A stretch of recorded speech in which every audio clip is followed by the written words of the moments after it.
Vamos a empezar con la frase que ven en este momento publicada en la pantalla y es, para entender esa neurociencia de la educación socioemocional, la base es poder comprender cuál es la verdadera riqueza del aprendizaje y es que el aprendizaje humano es sostenido no solo por los procesos cognitivos que pasan al interior de la persona, del cerebro, de su pensamiento, sino que también involucra un proceso afectivo. El aprendizaje necesita una dimensión afectiva que se articule. Lo social, no puede haber aprendizaje si no hay un entorno que promueva el aprendizaje. Y eso nos hace pensar que también el aprendizaje es lo más humano del ser humano. Nosotros desde que nacemos aprendemos. Desde que estamos en el vientre de nuestras mamás, aprendemos, escuchamos, ese es el sonido de la voz de mi mamá. Esta es tal cosa. Así sea un aprendizaje todavía muy incipiente, desde que existimos, el ser humano tiende a aprender, es una esponjita y eso hace parte inherente de lo que somos. Cuando nosotros elegimos abordar el aprendizaje con rigor científico, basado en ciencia, basado en disciplinas que se basan en evidencia, también estamos honrando lo más valioso de nuestra humanidad y es honrar esa hermosa capacidad que tenemos de aprender. Así que como disciplina puente buscamos ese equilibrio entre el rigor de basarnos en teorías y modelos empíricos que funcionan y que demuestran su eficacia y por ende vamos confiados a apoyar procesos educativos con la humanidad que caracteriza el aprender y el educarnos. Dentro de ese mundo vamos a entrar como tal a una partecita, que es esa relación entre las neurociencias y las emociones. Este es un tema muy interesante para nosotros los psicólogos y por eso también nosotros en la maestría lo abordamos directa y abiertamente desde lo que es la neurociencia aplicada a la educación, al proceso de aprendizaje. Y quiero que ustedes lo vean más allá de una conferencia o una charla. Aquí voy a tratar de ser lo más juiciosa posible con el timing, pero quiero que entiendan que este proceso, más que venir a darles información, es contarles una historia. Y esta es una historia que les va a permitir reconectar con lo esencial. Y así, en psicología educativa, como la disciplina puente que somos, vamos a crear a través de esta historia ese puente entre ciencia y humanidad.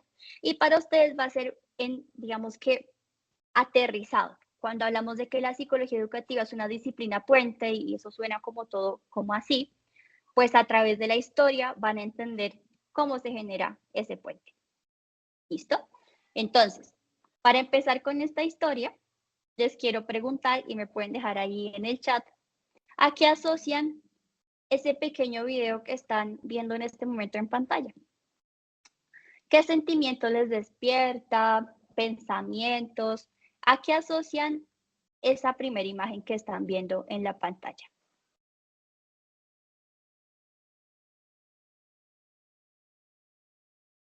Pues Carol nos dice videojuegos, Ana Ruiz nos dice incertidumbre, Carlos Betancourt nos dice conexión, redes. Entonces nosotros empezamos a hacer una interacción con el video, ¿cierto?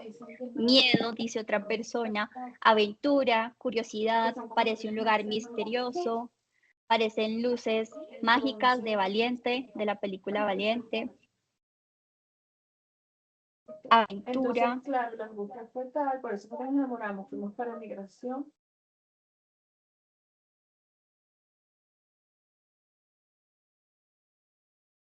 Estoy leyendo a ver qué más.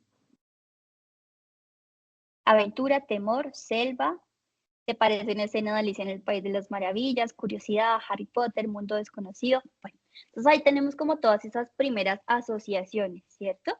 Parece como una selva, selva alienígena, como que, bueno, ahí lo asociamos como a un lugar como que no nos ponemos de acuerdo qué es, ¿no? Es como desconocido, pero también es naturaleza. Entonces, ahora quiero que piensen en que el contexto en el que estamos, sí, lo podemos asociar a una selva. Entonces, nos encontramos todos en este momento y esta historia parte de una selva antigua que nunca habíamos visto, como si viajáramos en el tiempo y nos fuéramos a otro periodo de la humanidad donde el mundo era así y no existían edificios ni calles, sino que vivíamos en una selva. Entonces, en esa selva, ¿cierto? Existieron los primeros seres humanos, nuestros antecesores. Y resulta que en ese ambiente donde hay bestias, animales salvajes, serpientes, tigres, una serie de depredadores, nuestra especie, los humanos, no sobrevivimos porque tuviéramos garras afiladas ni porque tuviéramos visión nocturna. Resulta que hoy en día nosotros somos en el mundo la especie predominante, aunque éramos la especie con menos ventajas y no éramos depredadores.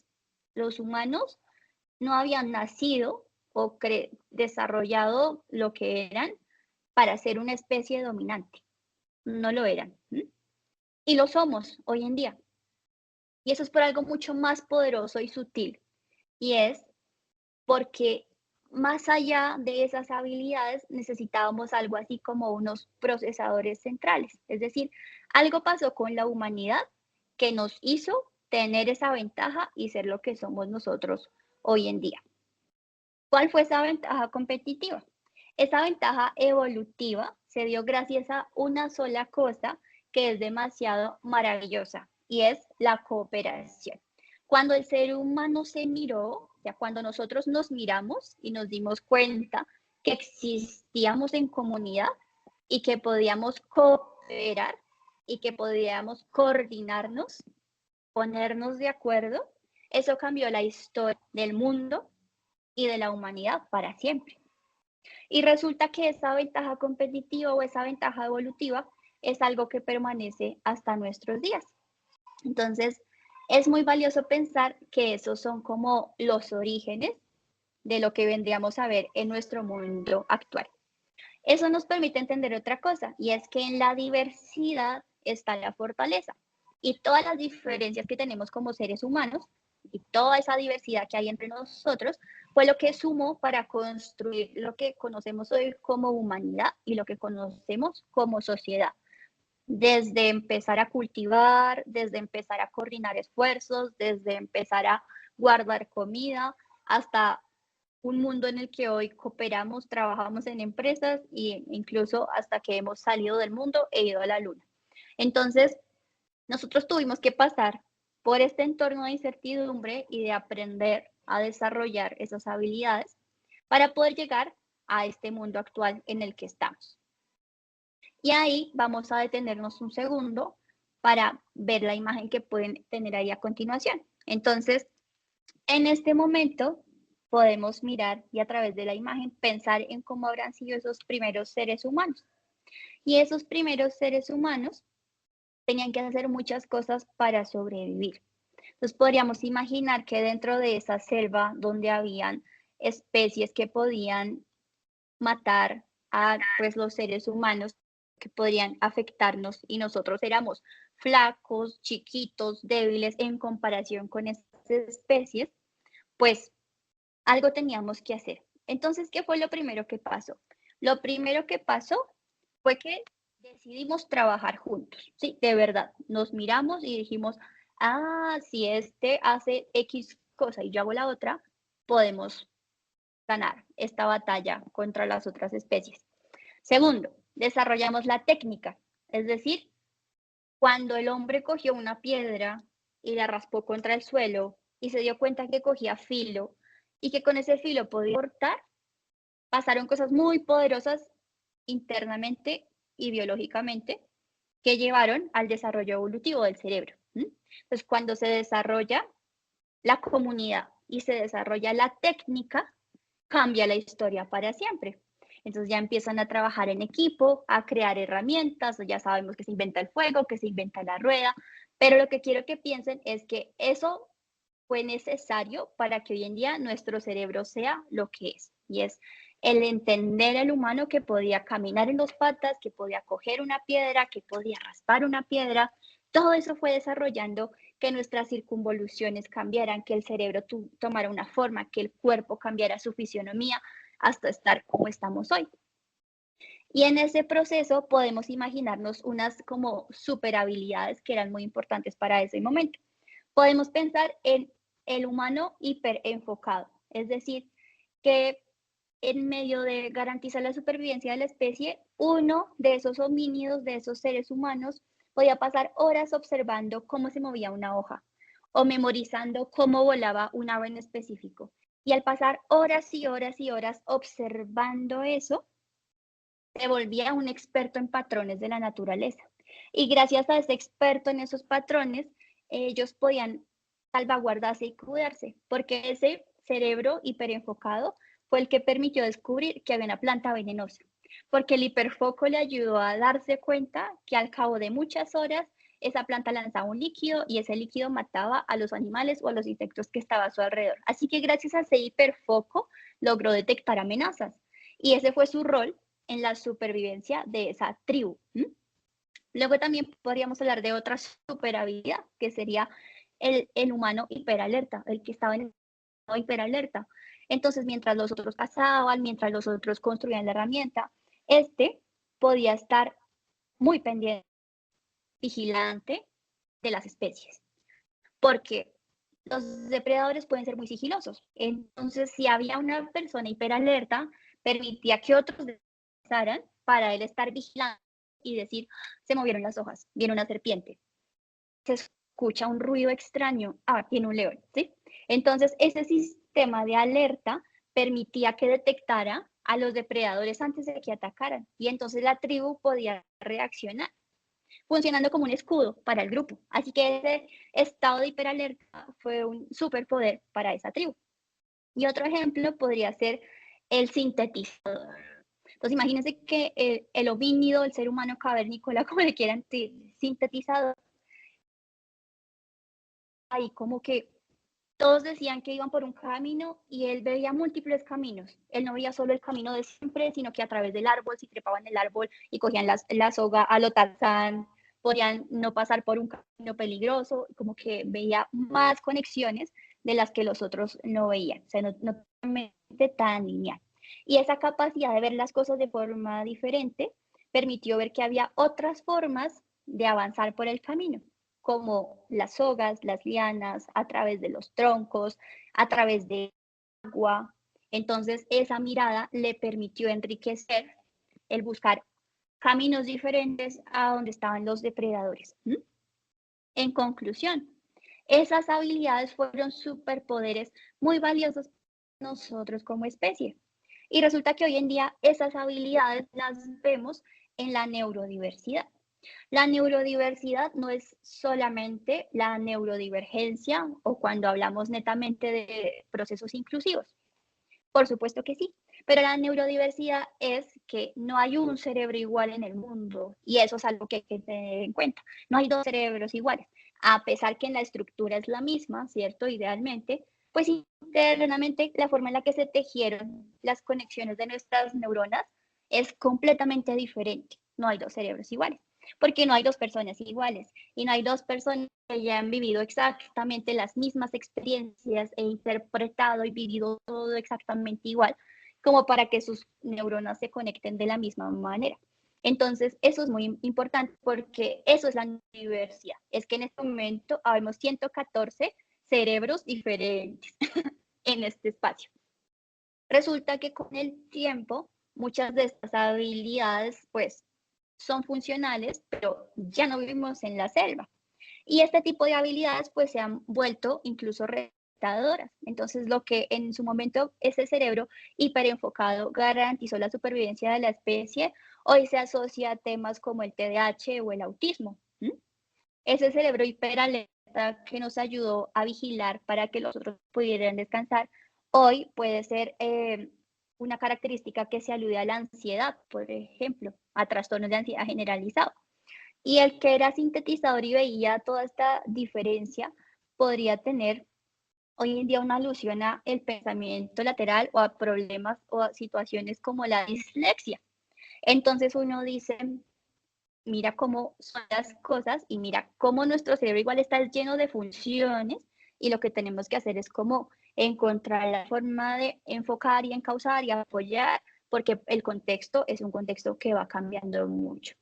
Entonces, uniéndonos a esa historia que nos permite entender por qué es tan importante pensar en el desarrollo cerebral, pues resulta que la selva ha cambiado y ese cerebro, esos procesos, esas funciones, pues ahora se enfocan a problemas distintos o a retos distintos, como la salud mental, el cambio climático, la convivencia y el mundo en el que estamos, que está cambiando a pasos acelerados.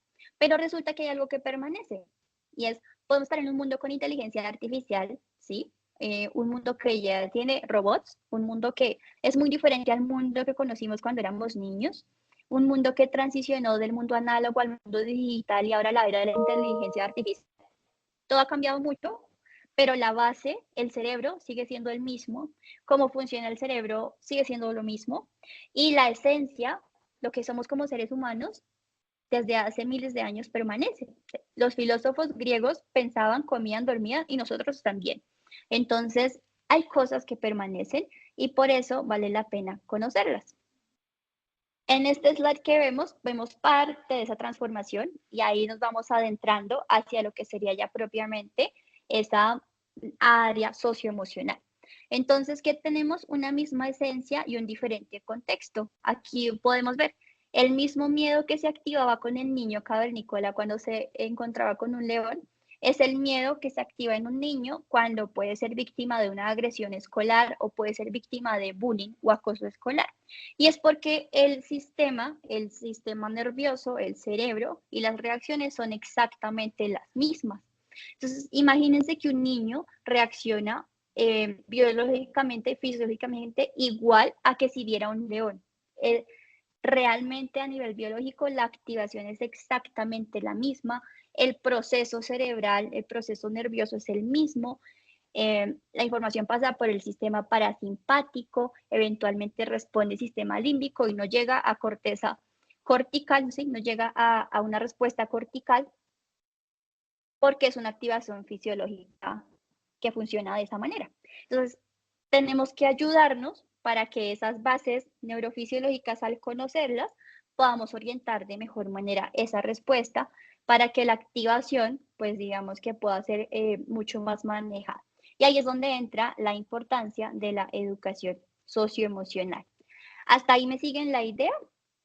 ¿Pueden entender esa conexión entre esa historia evolutiva y lo que sería ya el manejo de emociones en la actualidad?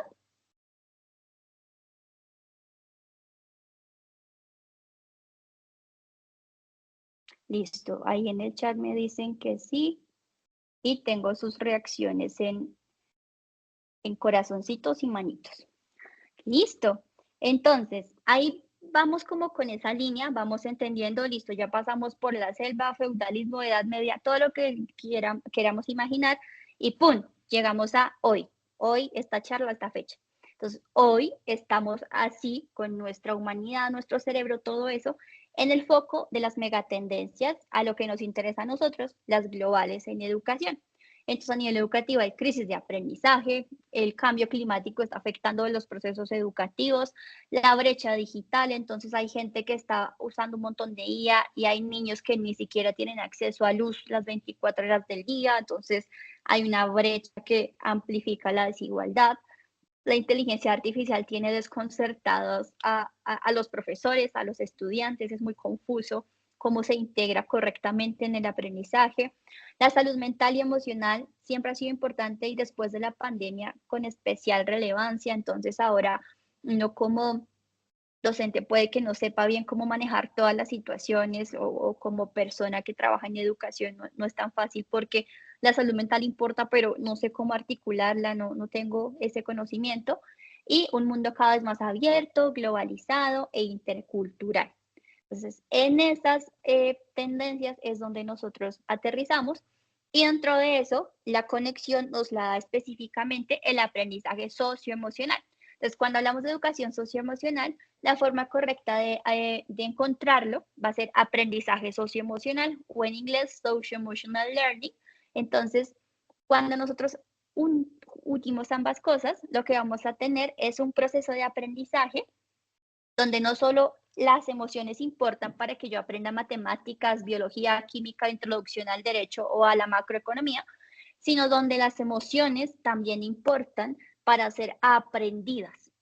Entonces, es muy interesante porque las emociones tienen una doble función, transversales para que yo aprenda cosas y nucleares para que yo también aprenda sobre mis emociones, a reconocerlas para poder gestionarlas y al vivir eso hacia mí, lo puedo vivir hacia los otros, entonces por ende puedo ser una persona más empática, tener mejores relaciones, tomar mejores decisiones y afrontar mejor las situaciones difíciles. Entonces, por eso se desprende una línea específica que se conoce como el aprendizaje socioemocional. Y según la UNESCO es un proceso muy bonito porque una mezcla que va desde la persona hasta la sociedad y viceversa. Cuando la sociedad se preocupa por lo socioemocional, se preocupa por la persona. Y cuando la persona aborda lo socioemocional, impacta eventualmente de manera positiva a la sociedad. Entonces es como un diálogo entre ambas áreas. Entonces, cuando hablamos de lo socioemocional, combinamos lo cognitivo, ¿cierto? Los pensamientos, con lo social. Con lo social nos referimos más como al territorio, ¿sí? No es lo mismo vivir en el centro del país que en la periferia, no es lo mismo vivir en Latinoamérica que en Europa. Entonces, como ese aspecto social, más de ubicación, el entorno social en el que estoy, emocional y relacional. Aquí me parece importante distinguir, o que la UNESCO distingue entre lo social y lo relacional. Social más territorio y relacional ya sí es propiamente las relaciones entre los niños, los pares, la familia, bueno, como entre las personas que nos rodean. Entonces, cuando el aprendizaje socioemocional combina estos elementos y se lleva de la manera adecuada, tiene un impacto positivo en tres cosas. En el bienestar subjetivo de la persona, es decir, realmente la persona vive mejor su día a día, o el estudiante. El éxito académico, porque hay una relación directa y positiva entre lo socioemocional y el éxito académico, y la ciudadanía global. Soy una persona segura, con confianza, con autoestima, que cuando me enfrento al mundo voy con seguridad, voy con apertura a aprender y también voy con empatía y con habilidades sociales que me permiten comprender la diferencia y por ende ser un ciudadano del mundo. Y cuando estas tres cosas se mejoran, pues se genera o se promueve ya como tal el cambio social positivo. Entonces, ahí vemos esa articulación de lo más pequeñito a lo más grande. Y según la OCDE, ya viéndolo como desde la parte de resultados de investigación, tenemos dos grandes factores que son muy potentes. Uno, el rendimiento académico. Entonces resulta que cuando hay habilidades socioemocionales, se fomenta su desarrollo, su aprendizaje, tenemos que pueden mejorar los promedios académicos, pueden haber resultados de evaluación más elevados cuando en el aula los estudiantes perciben apoyo social y emocional y cuando los estudiantes tienen su capacidad de autorregularse, la autorregulación del aprendizaje, tiene un impacto positivo en sus procesos de aprendizaje. Entonces, a nivel del aprendizaje intelectual, del desarrollo de competencias académicas, hay un impacto.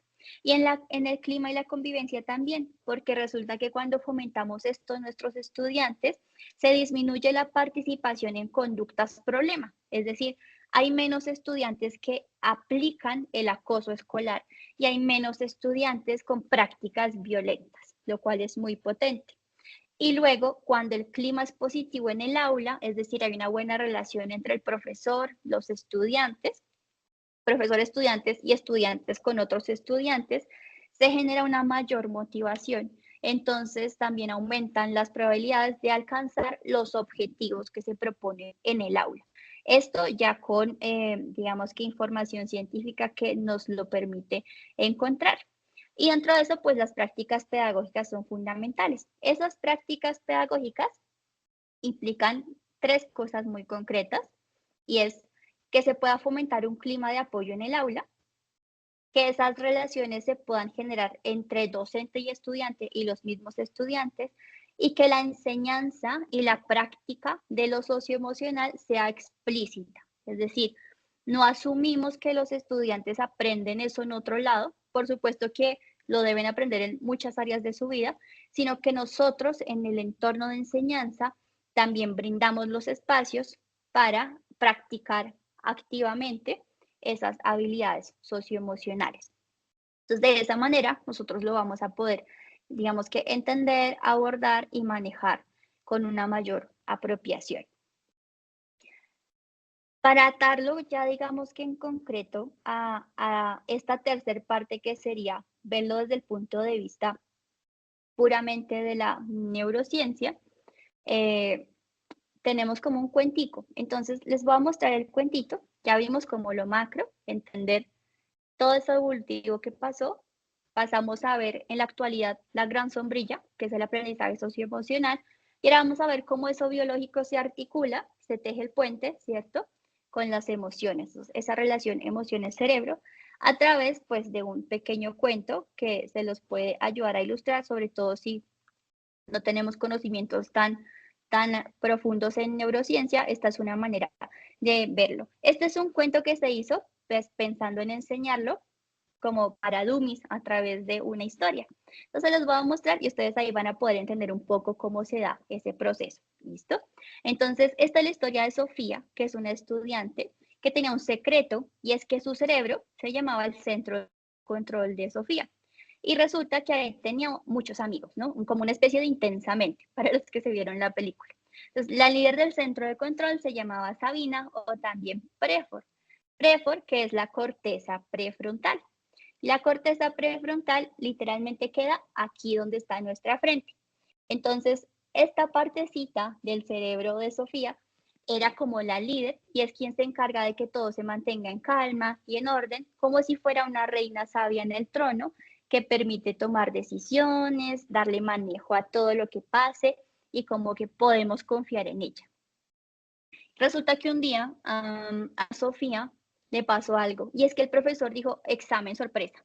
Y cuando el profesor dijo examen sorpresa, ¡pum!, dentro del centro de control, o sea, dentro del cerebro, se encendió una alarma fuerte y roja, fallo crítico, mucha emoción, crítico y ¡pum!, se apagó. Se entró en alarma y colapsó el sistema. Entonces, cuando eso pasa, la pobre Sabina, la prefrontal, también se queda apagada. Como se activa la alarma, se desconecta la líder del centro de control, se desconecta prefor. Y cuando ya se desconecta y todo queda apagado, lo que queda es pánico. Se apagó todo, suena esa alarma, estamos todos aquí sin saber qué hacer. Cuando eso pasa, pues todas las personas, todos los personajes del centro de control tienen que hacer algo para que su líder despierte, ¿no? Para que la reina, la prefor, despierte. La primera luz que parpadea es AMI, esta que ven aquí, también conocida como la amígdala. La amígdala es una estructura que está ubicada en el sistema límbico de nosotros y es como una pequeña guardiana, es decir, es esa estructura de nuestro cerebro que nos permite detectar el peligro. Es como si nosotros tuviéramos una alarma que nos permite entender cuándo hay que responder a esa alarma o esa situación que está pasando. Entonces, para que ustedes la vean en la vida real, cómo se ve la amígdala, esa es la amígdala. Eso es lo que se activa cuando estamos en ese tipo de situaciones. Y lo que se nos suele como temporalmente desconectar, por decirlo de alguna manera, es nuestra corteza prefrontal, que es esta partecita que está aquí adelante de nuestro cerebro. Entonces, nuestra misión es que todas esas estructuras que apoyan lo emocional le podamos dar manejo para que esta partecita pueda volver a permitirnos estar tranquilos y tomar mejores decisiones. Entonces, en ese momento, pues, lo que vamos a ver que pasa después es que Sofía recordó su truco. Andy le avisó que había un peligro, la amígdala. Y Sofía dijo, ay, en estos casos ya sé qué tengo que hacer. Cerró los ojos y se enfocó en el aire, entrando, saliendo, en respiraciones diafragmáticas, que se hincha la panza y no se atora el aire en la garganta, profundas, suaves, un par de minuticos. Primero respiró. Gracias a la respiración, pudo pensar, esto es frustración por un examen, no un ataque de león. ¿Se acuerdan que la activación es la misma? Esto que está pasando pasa igual si nos encontramos un león. En todos los seres humanos pasa exactamente igual. Y en los animales, aparte, animales comparten similitudes en el sistema nervioso. Entonces, cuando Sofía recuerda, respira, nombra su emoción, hay un proceso de autoconciencia y reconocimiento emocional. Estoy frustrada, no me está atacando un león. Se calma de inmediato. Dice, gracias, no puedo callarme, pero si respiras y nombras lo que sientes, me avisas que el peligro no es real. Entonces, esa es una forma práctica de saber qué hacer cuando nos gana el miedo, el pánico o una situación difícil. Entonces resulta que la amígdala ya se calmó, ¿cierto? Esa estructura que estaba ahí, gracias a la respiración, pues como que ya se relajó el tema y ya bajó esa activación que nos tenía todos ahí como en pánico y sin poder actuar, sino paralizados. Cuando la amígdala se activa, uno suele recurrir a tres cosas en automático: huye, pelea o se paraliza. Por eso es que uno como que no sabe qué hacer y tiembla y bueno, se activa todo. Resulta que ya eso se aplacó, pero Sofía seguía nerviosa porque escuchaba los lápices, la lámpara, el olor, todo estaba muy activo y ella estaba muy angustiada por el examen. Entonces en ese momento aparece el tálamo, que es su gran amigo, ¿no? Y la encargada como tal de poder, digamos que interpretar las sensaciones externas, como de ajustar esas sensaciones. Entonces, como ella estaba nerviosa y escuchaba todo, piensen en esas películas donde con la angustia uno siente todo más intenso. Entonces, gracias al tálamo, Sofía logra como regular eso. ¿Y cómo lo hace? Dice, voy a poner atención en solo una cosa. Entonces, voy a mirar el reloj.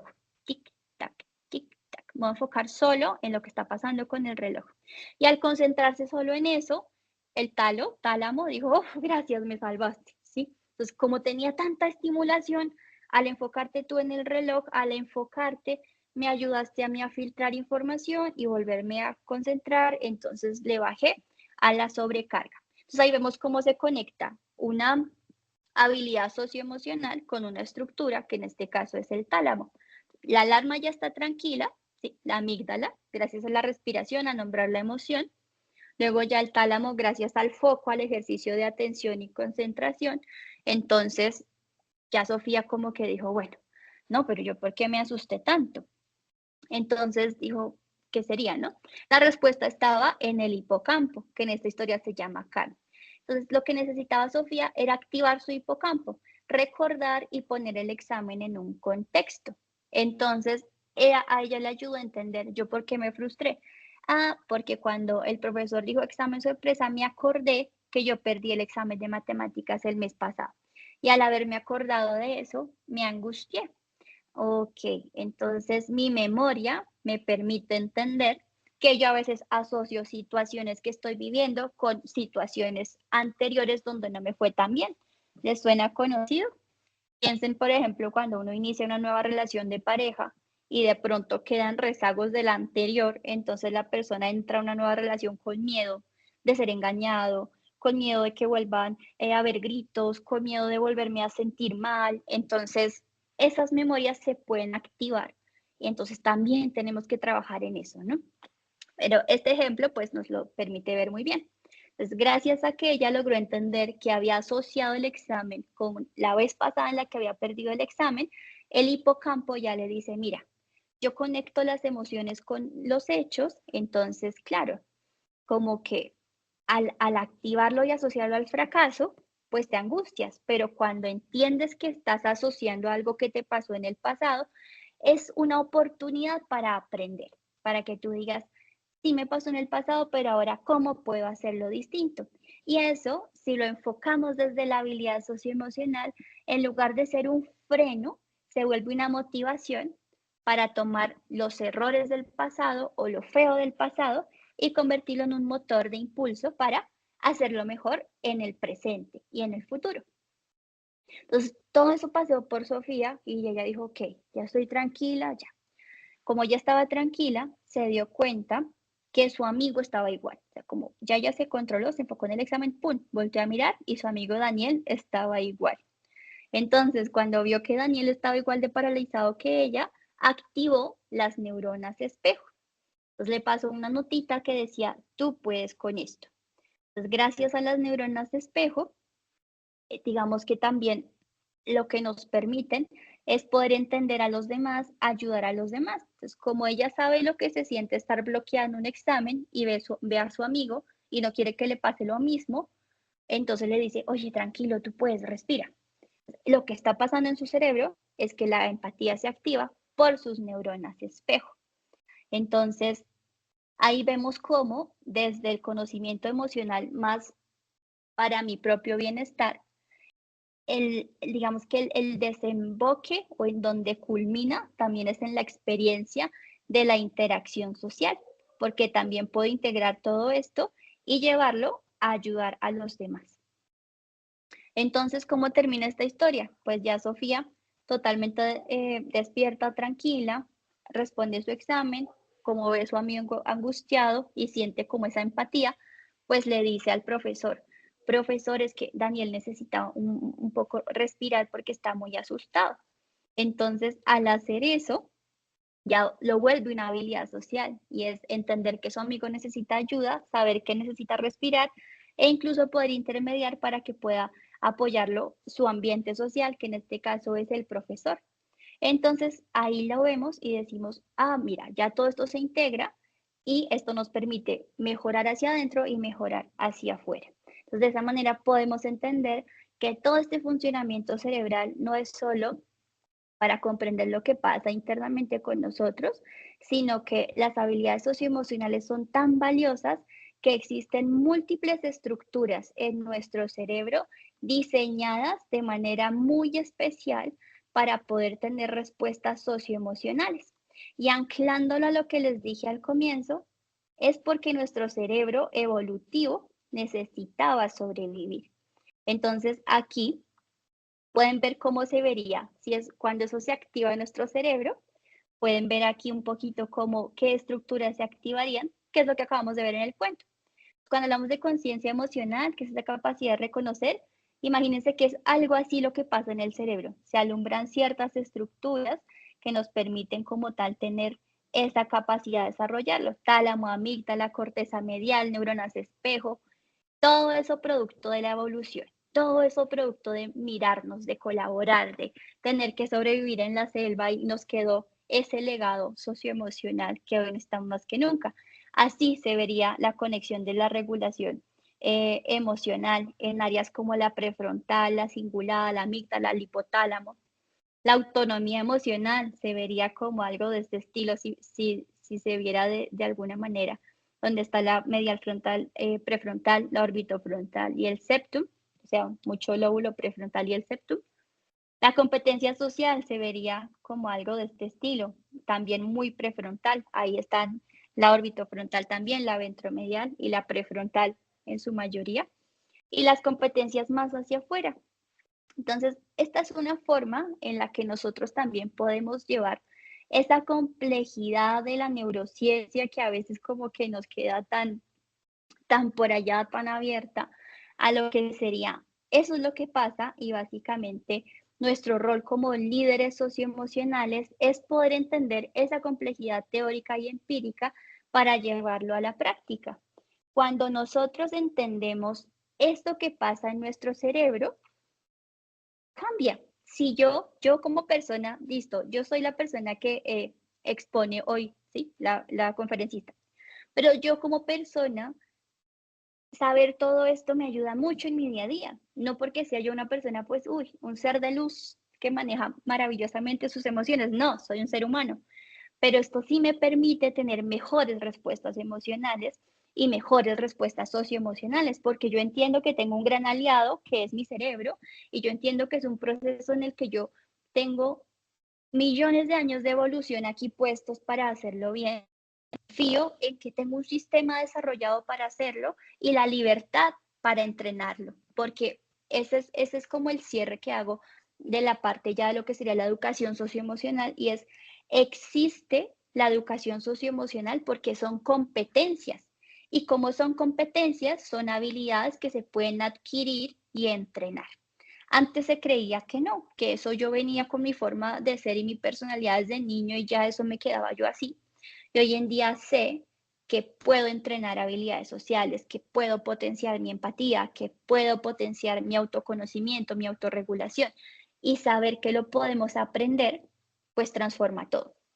Incluso si somos adultos. Claro, los niños más fácil, pero que como adultos también podemos aprenderlo. Entonces, ese es como el core que queríamos decirles y dejarles hoy desde lo que sería propiamente la maestría en psicología educativa y comentarles que esto que acaban de experimentar es partecita de lo que hacemos. Este abordaje neurocientífico no solo lo vemos directamente en los cursos de neurociencia, sino que hace parte transversal de los dos programas. Por ejemplo, nosotros en la clase solemos ver el aprendizaje socioemocional desde el uso de realidad virtual, el uso de robótica, porque eso es muy importante para llevar algo que a veces es como tan ambiguo, como que uno no se imagina que el cerebro y eso, nosotros tratamos de aterrizarlo con cerebros, literal también cerebros reales que tenemos en el laboratorio, o sea, como que tratamos de que sea un tema muy visual para que la persona fácilmente tenga la inmersión y conecte y vea que la neurociencia no es algo por allá lejano, sino que de hecho es nuestra realidad. Un segundito que creo que a alguien se le prendió el micrófono.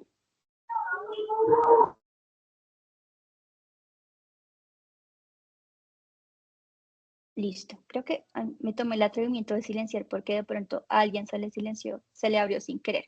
Entonces, esta es la forma en la que nosotros respondemos a eso. Aquí pues les quiero mostrar brevemente cómo en este mundo actual y en estas tendencias, pues desde nuestros planes de estudios, no solo desde la parte de neurociencia que ven al comienzo, sino cómo ya esto lo van llevando a integrarlo, cómo esto me sirve para política pública, cómo esto me sirve para construir esto que vieron acá, diseño de contenidos digitales. Esto es una aplicación que yo misma diseñé. Y eso es porque nosotros lo enseñamos en el curso. Yo dije, hombre, yo no encuentro algo que explique esto en internet, pues yo misma lo creo. ¿Y por qué? Pues porque se puede. ¿Cómo podría aprenderlo alguien como ustedes? Aquí en este curso, diseño de contenidos digitales, donde los estudiantes crean las herramientas que necesitan, porque pues hoy en día ya las podemos crear sin ser ingenieros. ¿Qué más les cuento? Como les decía, la neurociencia nos ayuda a entender que la comunidad es importante. Entonces aquí lo vemos desde lo familiar, lo comunitario. ¿Sí? Entonces, quiero que se lleve la idea de que esto es un mundo muy apasionante, muy interesante y muy amplio, y que desde este lado, pues desde estos programas, tratamos de llegar a esa complejidad de una manera lo suficientemente amplia para tener una suficiente comprensión, pero a la vez específica para que si a mí me interesa más la salud mental o más la educación inclusiva o más la neurociencia o más la política, pues pueda irme y hacer esa transición mucho más intencional. Si estos temas les interesan a ustedes, si ustedes dicen gracias por el espacio, nosotros tratamos de que sean virtuales y también presenciales, pues los esperamos también en el próximo evento que tendremos, que es en Bogotá, en el Hotel NH. Si a alguno le interesa, nos escribe ahí por el chat o nos lo deja en el formulario de asistencia y les extendemos la invitación porque pues como es en un salón de conferencia de hotel, pues sí son como cupos cerrados, pero allá vamos a aprender o les voy a explicar cómo usar la inteligencia artificial. Entonces les voy a explicar. Este cuento también lo creé yo. Entonces, ¿cómo podemos crear este tipo de herramientas usando la inteligencia artificial? No para que nos haga todos, sino nosotros poner lo que nosotros sabemos y entendemos y volverlo este tipo de herramientas. Entonces, si quieren, por ejemplo, entender cómo se pueden hacer este tipo de procesos, vamos a tener ese espacio también para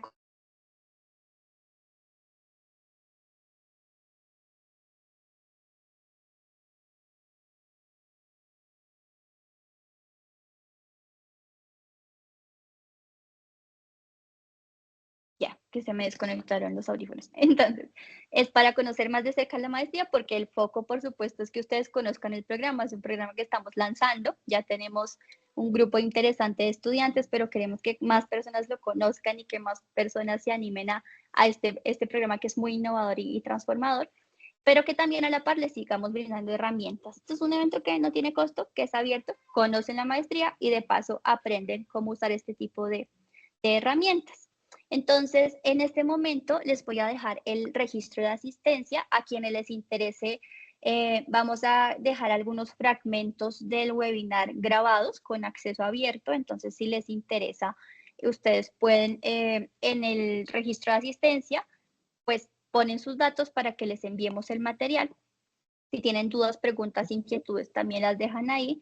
Si les interesa, digamos que alguno de los programas, también nos pueden decir ahí, ay, yo quiero información de este o de tal programa, y ahí como que podemos hacer todo el enlace. Pueden tener las dos cosas, tanto el material de la sesión, que les puede servir a ustedes, es de acceso abierto, como información en caso de que ustedes estén contemplando, digamos que de manera seria, el cursar un posgrado y el de pronto profundizar en los que nosotros ofertamos. Entonces, con eso en mente, los invito a que registren su asistencia.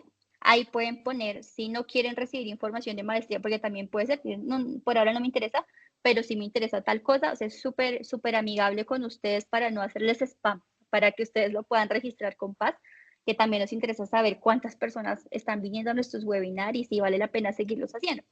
Entonces, para que puedan escanear el código, por ahí nos están preguntando que si podemos compartirles el formulario, entonces claro que sí, dame un segundo y ya se los comparto también ahí por el chat. Y ¿qué vamos a hacer? Mientras diligencian la asistencia, pues ya yo me voy a quedar aquí unos minutos más con quienes tengan dudas, preguntas, inquietudes de la conferencia o de los programas.